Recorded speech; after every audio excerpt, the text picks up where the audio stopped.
आज ना बहुत ही अमेजिंग बारिश वाला मौसम था और मुझे कुछ बहुत ही मजेदार खाने का मन था, पर ज्यादा टाइम नहीं था, तो मैंने झटपट से बनाए ये क्रिस्पी कॉर्न्स इन 2 डिफरेंट वेज। चलिए देखते हैं मैंने इसे कैसे बनाया। एक पैन में थोड़े से उबलते हुए पानी में मैंने ये कॉर्न्स को डाल दिया और इसे बॉईल कर लिया। इन कॉर्न्स को मैंने छान लिया और अभी ये गर्म ही थे, तो मैंने इन्हें एक बोल में ट्रांसफर करा।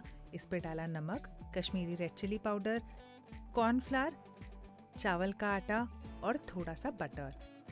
इसे मैंने बहुत अच्छे से मिक्स किया, ऐसे कि कॉर्न्स पे ये सारा अच्छे से कोट हो गया।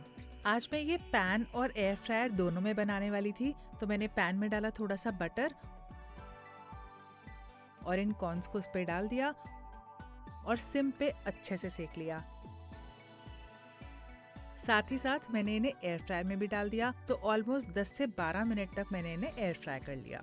जब तक ये एयर फ्राई हो रहे थे, मैंने कुछ वेजीज कट कर लिए। तो मैंने लिए इसके लिए प्याज, जिसे मैंने छोटा छोटा काट लिया।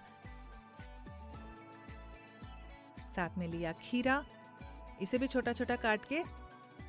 लास्ट में मैंने काट लिया टमाटर।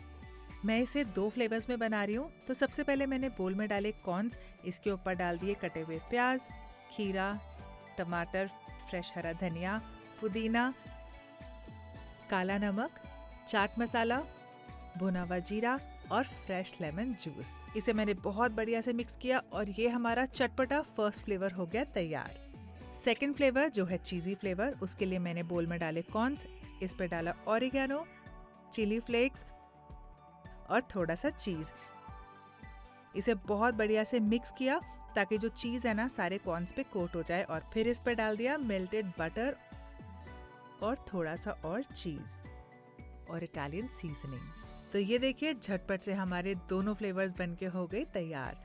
तो आप भी मौसम का मज़ा लीजिए, इन्हें ट्राई कीजिए और ऐसी और रेसिपीज़ को देखने के लिए मेरे पेज को फॉलो कीजिए।